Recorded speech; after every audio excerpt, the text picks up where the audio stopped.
Hello, this is Senator Addie Eckardt reporting with this week's activities in Annapolis. Just as we heard from Governor Hogan yesterday with his State of the State, we are doing a little bit of a State of the State on the Midshore region, Talbot, Caroline, Dorchester, and Wicomico counties.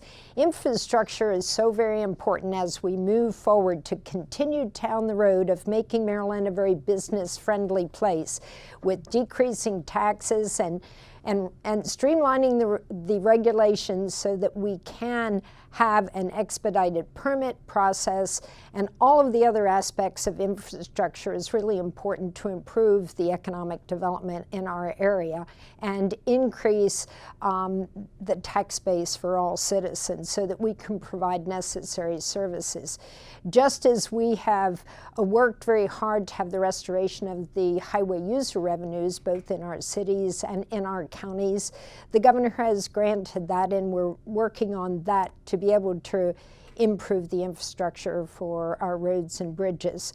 Also, our technology in Dorchester County, there's been $1.5 million set aside and has gone into the construction of the Dorchester Technology Park and Center. So we have an incubator. We have about 12 new businesses that will be launched there that will really make a difference in our area. We've been working with our watermen to be able to access Shell so that our historical fishermen can go ahead and plant oysters, grow oysters, and work in tandem with our aquaculture initiatives. So there are activities going on with regard to that.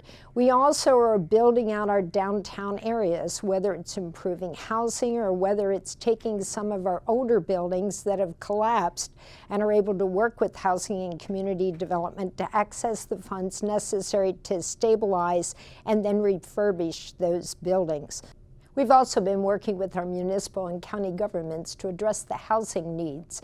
When we're talking about renovating so many of the properties that have been foreclosed on in our downtown areas, like in Cambridge or East End, or even in Salisbury, there are some significant issues.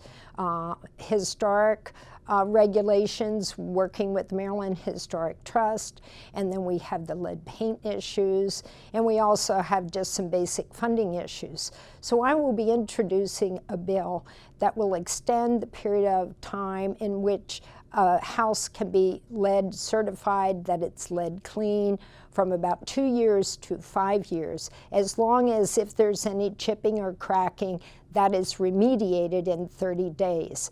So we think that is a step in the right direction to decrease the cost of renovating these downtown properties. And that will be significant as we move forward to energize and revitalize our communities and improve the state of our economy and the state of housing for the region. This has been Senator Addie Eckardt from Annapolis.